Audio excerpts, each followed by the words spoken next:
Good afternoon, ladies and gentlemen. We're pleased to have you here at our workshop about personalized wellness programs. Today's presentation and today's workshop has been conducted by me, Evgenia, Karina, and Anton. And now I would like to start with my colleague Karina. Okay, guys. First, I would have liked to ask you how many of you think that personalized well-being is a recent thing that was invented like a couple of years ago or just in this century? Could you please raise your hands?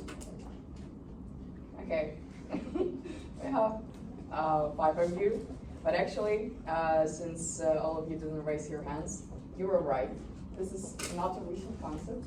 It was first implemented by Henry Ford in 1910, which means that it's been already a century how this concept was implemented. And basically, let's talk about this approach. This approach is based on higher wages, housing, education, and sports programs. As you know, probably at that century, there weren't that really good like things for the workers. Like the company didn't provide anything. People literally worked for coins and didn't receive higher wages or anything. But Henry Ford, he even built the schools for the kids of the workers. He also raised up the wages up to $5 for a day. Wow. And of course, he educated them well. And in this way, all of the people that worked in such a, I would say, boring work, like imagine you just construct something each day, and I don't think that is really interesting for you just sit 8 hours per day and just, I don't know, build your machine. But actually, all of the people of his company really liked their works. And let's go to another point, and it's another point. Wellness programs go beyond physical health. It's actually mental well-being and personalization are the key. And right now, let's talk about real examples. Thanks for our interviewee, Phil Potato, for this information. First, let's talk about ABN AMRO. They started their personalized wellness programs in 2003-2004. They started to implement some on-site fitness programs in every major building. And actually, how do you think that will help to the companies? I think if you have on-site like fitness programs for your own employees, it makes employees feel like personal visits to your own work in your free time, to kind of like employee loyalty. So Yeah, that's a good point. Any more points? I think it's also great when you sit in the office all the time and then you have the ability to go and move your body on your long lunch break or after your work. Because I think it's actually caring about also physical well-being of the employee. Actually, that's also one of the right points. And the truth is that companies don't do it actually only for you. They don't really care about the company itself. But if you go to the fitness club or like to the fitness programs in every major building of your company, in this way, you're gonna be healthier, and of course, you're gonna work more, and you're gonna work more effective. So even though it's good for yourself, but it's also good for the, it's beneficial for the company. So the outcome was that it was significant reduction in sick days and absenteeism. And my last point is that wellness isn't just a perk, it's an investment with financial returns. So let's move on to the change of the workplace. Why people need personalized wellness now? What's happening? What was happening for the last few years, last decade? So the Great Resignation happened, and reshuffling and moonlighting happened, and quiet quitting is still happening all the time. And it is a clear message to companies that employees demand a workplace that prioritizes their well-being and empowers them to thrive. Actually, according to 2022 Australian Bureau of Statistics, 46.9% of employed adults describe their day as mostly sitting at work. What do you think it can mean for wellness of their own and for the company? It's probably not a good statistics, right? People don't want to just sit at one place and they're not engaged in the work, they are not motivated, they're more likely to moonlight, which is bad for both the company and employees. So let's move on to our discussion. Why are trends like the Great Resignation, moonlighting, and quiet quitting happening? What are your ideas? Before you answer, the Great Resignation is decline in motivation of employees after the virus. Moonlighting is when people are working on their workplace, but still look for another jobs online, part-time, and try to work on both of them because they're bored. And quiet quitting, that people are still staying in the company, but they don't do any work, so they're more likely to quit in a short period of time. So why do you think these trends are happening? What happened in the last few years that changed the workplace? Kawa, any ideas? I don't work, but if I have to have an opinion, I would say that it's mostly happening because the jobs that are being offered and the money that they offer are just simply sometimes not worth it. You know, the work that you do. And you're like, with a lot of like prices going up, it's like, Yeah, that's true. people have to work either 2 jobs or look for a better one. Yes, okay, this is one point. Someone else? Maybe lack of bonuses. For example, everything that you get for your job is just the money. For example, some firms, they also do like bonuses, for example, discounts on certain places, or like lunches and stuff like that. Makes workers feel more interested. But if there is none of this kind of stuff, then it's just you do to pay your bills, and it's kind of boring. It's like a burden. Yeah, so you mean lack of rewarding system is not motivating employees to work? Yeah. That is true. So I found 4 main reasons, which is the pandemic was a wake-up call for this kind of behavior of employees, because when people were on online work during the pandemic, they understood that it's not that crucial to actually go to office every day, and it can be done online, which is better for themselves because they can just sit at home and anytime they can have a break, go outside, drink coffee, and it is better for their mental health. Second is increased awareness and reduced stigma. So people understand that it's actually not that vital to just go to job to earn money. Some people still do that, but mostly young generations, they keen to work a little, half maybe of day, and another half they understand that it's important to look after their mental health. Third would be better job alternatives exist. Right after pandemic, they understood that online jobs are also well paid and they're more convenient for them. And rise of hustle culture and burnout. People, Generation Z, for instance, they always have a burnout. They tend to say, okay, I have depression now, which is not always true, but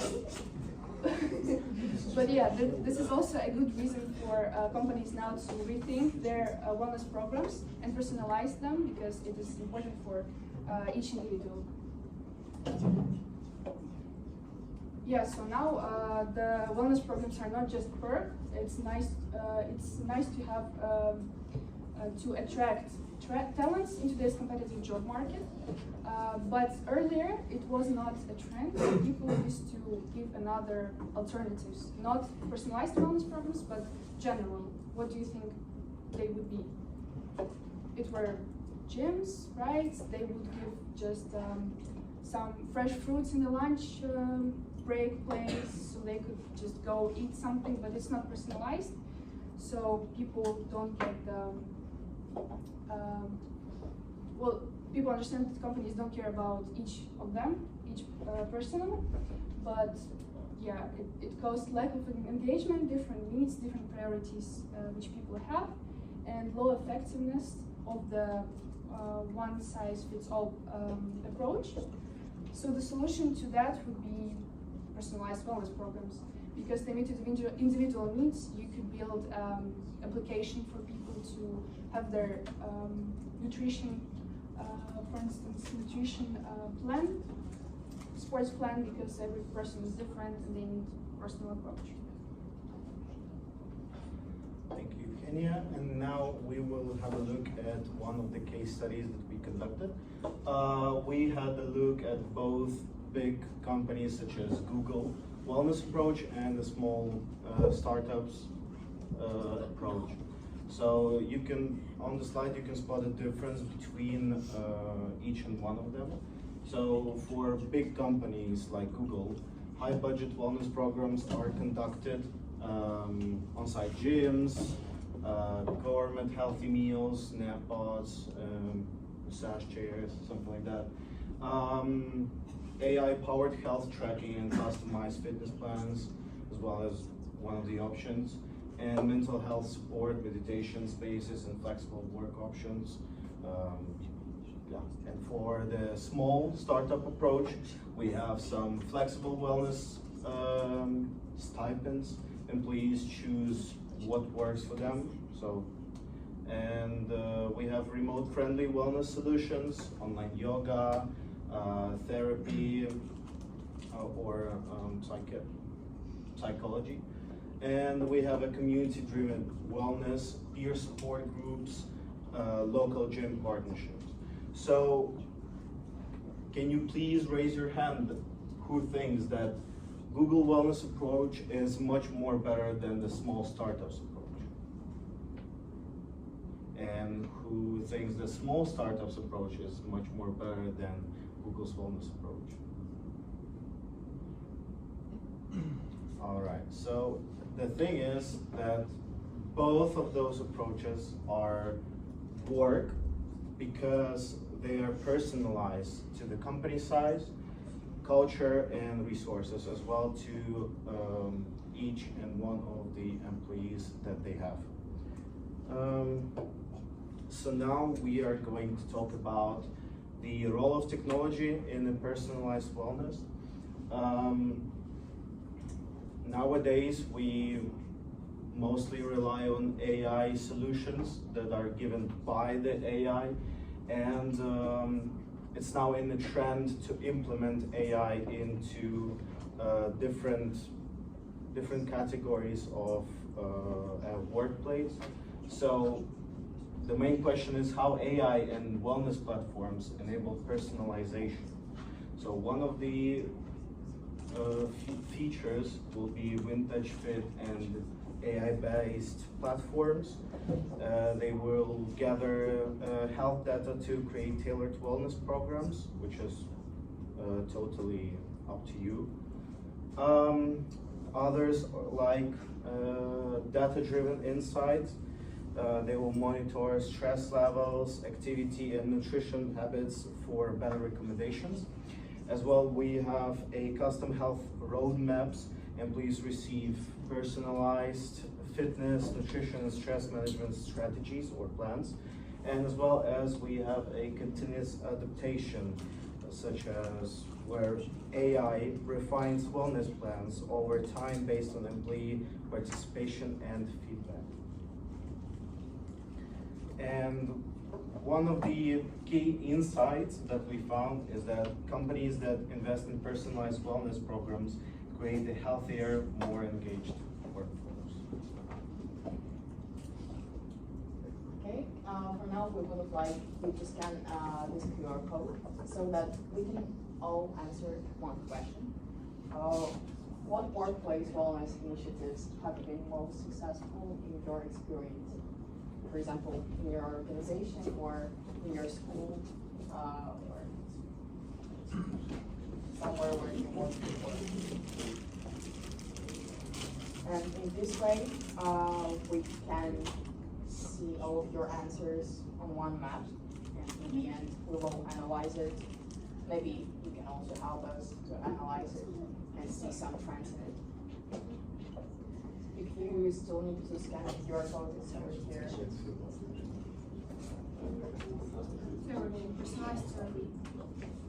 Yeah, actually, take a small breaks. Small break, please.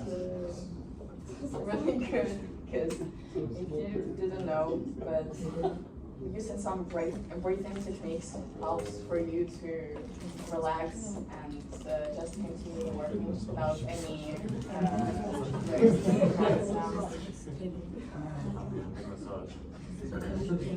Okay, guys. What do you mean by paid toilet break? Toilet break paid. That's an interesting wellness program. Yeah. So for now, does anybody want to comment which trends do they see from A small break also.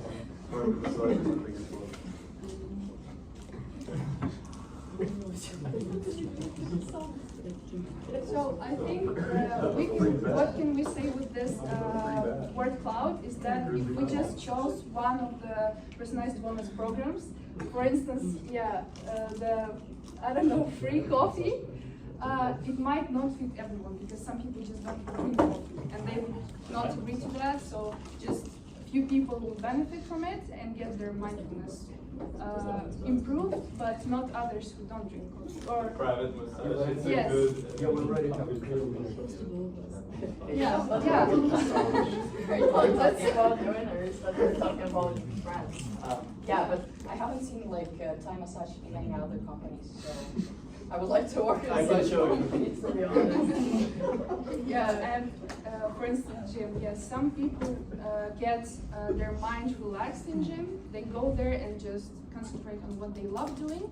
Some people don't enjoy gym so much as others, which will not be that helpful for their personalized wellness. So Yeah, and also we can see support parties. I think for the company it's really crucial when they have their community that they can feel that you're in one community and feel that vibe or something. Because if you're working by yourself, it's not gonna motivate you. You don't feel like you have enough support. yeah. So I think results are clear, and it is clear why personalized wellness is more important than just choosing one program that would fit all, but actually it won't. So let's move on to our interactive game. Yes, I'm for a game. So each and every one of you is supposed to have a paper sheet on the table. Does everybody have it? Yep. Okay, good. So what this game is, from judging from the name, is just a bingo. But the only difference from the normal bingo game is that in bingo, original game, you're supposed to have a row of correct answers. In wellness bingo, that's not the case. The case is that we have here categories, right? And you're supposed to have at least one answer per category. When you got all of the answers per category, or one answer per category, you just shout out bingo. I'm gonna ask you some questions and give you some prizes. They are all the same, but I'm not gonna name them in the order that you see right here. The thing is that all of these categories, they should fit their own experience. So, for instance, Anton says who adjusted their workplace for comfort and uses it at their workplace or in their studies. If you have actually done that, you cross it or whatever, and it's category 1. If you have done something from here yourself, then you also cross it. And if you have each one thing from each category, doesn't matter the order, then you win. Yeah, that's basically the rules. So, does everybody ready? Okay, take silence with this. So, let's begin with the first category, physical health. And if I'm being too fast or you have any questions, you want me to repeat something, don't be afraid, just ask me. So, okay, let's begin with that one. Did any one of you took a 5-minute walk or stretch break, just walk around the campus? Maybe you were stressed enough or just wanted to chill. Did any one of you did that?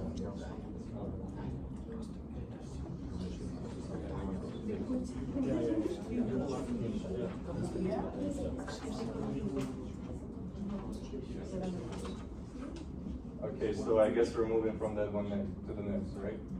Nutrition. Did any one of you had a hydration challenge? Maybe you drink water just on a daily basis just to stay hydrated. Like you're conscious about being hydrated, what I mean. Did any one of you did that?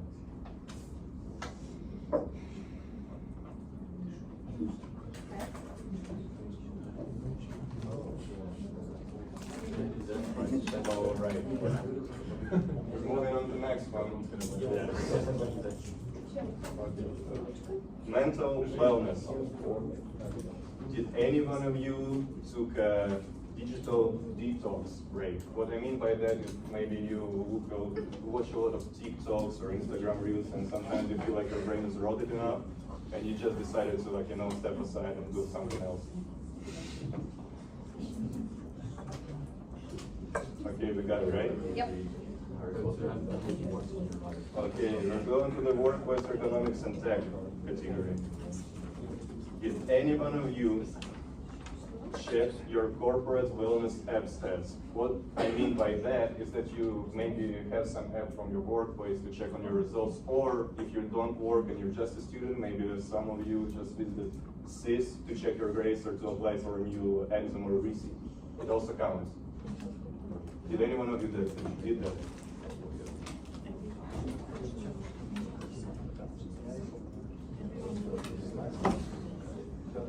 Am I being, am I not too fast? No. Okay, I'm going on next one. So the next one is stress management. Did any one of you share with someone about the causes of your stress? For example, maybe you're stressful about the exams or receipts or something like that, and you just decided to share it with someone else. If you did that, you just mark it. Okay, we're moving on to sleep and recovery. Did any one of you, or do you have like a consistent sleep schedule? What I mean by that is you're conscious enough to put yourself in the bed to sleep 8 to 9 hours. If you did that, just mark it out. We're moving on to the social well-being. Did any one of you had a coffee break or any other break? Maybe you prefer to drink alcohol, it doesn't matter. But maybe you did something like that with your buddy or a friend, just chat, If you did that, just mark it out. Seems to be good. Go into the next one. You can do just anything. You just need to say with your body and just check. Okay, work-life balance. I guess it's gonna be an easy one for everybody. Did any one of you pursued any hobbies, or do you pursue them now? Maybe you're into music, into sports, whatever. Bingo. We got a bingo. Who was that? Okay, we got a winner. Tell me what your hobby is.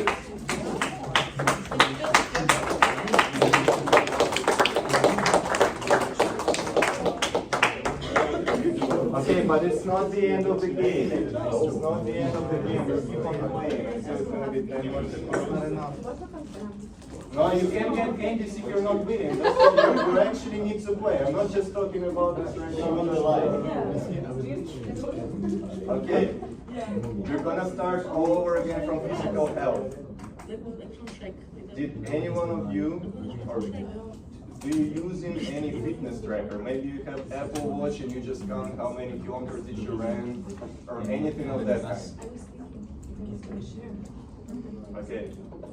I guess we're moving on. Nutrition. Did any one of you try a new healthy recipe? Indeed. Alright, then mark it out. The next one, mental wellness. Did any one of you practice a 3-minute mindfulness or breathing exercise? You know, when you're stressed, you can just and breathe it out.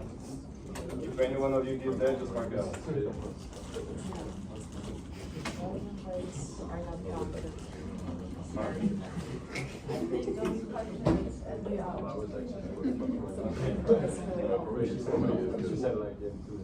Workplace ergonomic context.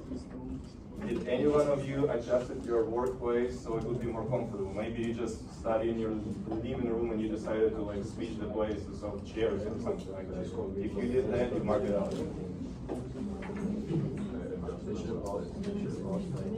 Okay, I guess it's enough time. We're moving to the next one. Stress management. Did any one of you share a tip to someone else who's stressed out about how he can overcome the stress?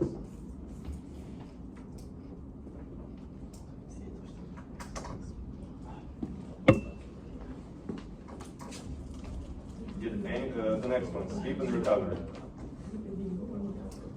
Did any one of you, or does any one of you has a like sleep routine when you do something before going to bed, like listening to like chill music or reading a book?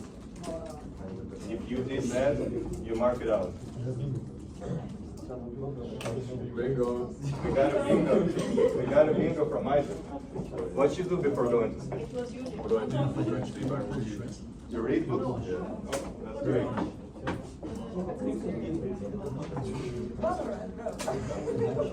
Valorant does not count. It's not something chill. Okay. Why not? Super show. Okay, that's enough. Social well-being. Social well-being. Maybe some of you participate in some team engagements. Maybe you have a team group work or something like that. Maybe you're making some projects or you're about to make a workshop with the group. If you do that, you mark it out. We got another bingo. Which one? It means that you are healthy at your workplace. Okay, the last one category, work-life balance. Does any one of you have a proper schedule where you have time that you don't waste or anything related to work or studying, and you know that during that time you're just gonna do something for yourself? Actually, maybe you're gonna play some games like a Valorant, yeah, or whatever you do. If you have it, you mark it out. Okay. You have a bingo? Okay.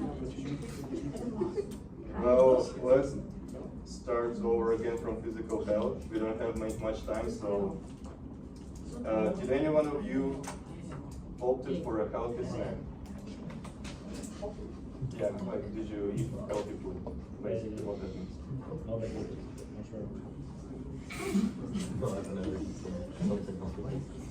Okay, the next one, nutrition. Did any one of you prepare the balanced meal? Bingo. We got another bingo. Yeah. 5 minutes on wheel. He's too shy. Balance meal, go for 90. I also have a bingo.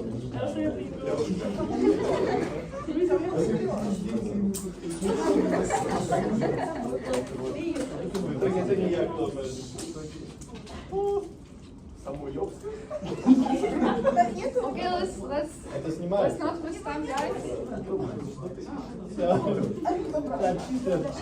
Okay, the mental wellness. Did any one of you share the positive information? Yes. Okay, good. Point it out.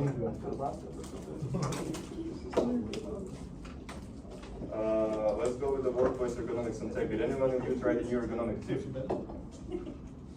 I guess that's enough. Stress management.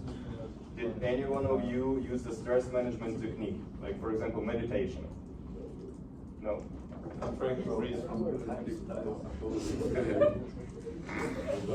That proves that you're alive for real. Did any one of you took a power nap? For example, you can do it just a nap. Finally, a big one. Okay. What I mean by power nap is that something you can take in the middle of your work day, for example, when you have a free time and you decide to sleep for 20 minutes or something like that. All right. Social well-being, peer support. You share the win or a challenge with a peer. Basically, you're just trying to tell someone that you have challenges or recent things. We got another thing.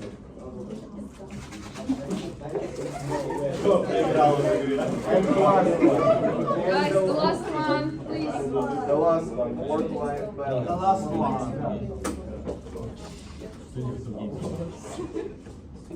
You define the boundaries. You set a clear end-of-day time, disconnect from work or studying. Very similar to the previous one. Okay, another winner.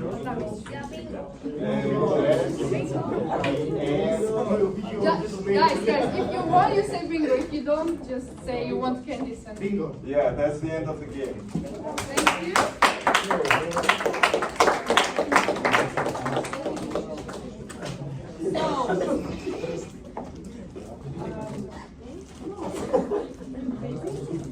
So guys, what can we learn from the games and polls and the whole presentation?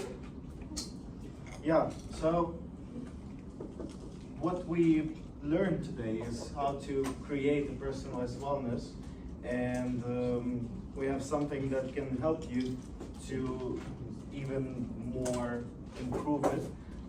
Those are 5 pillars of wellness.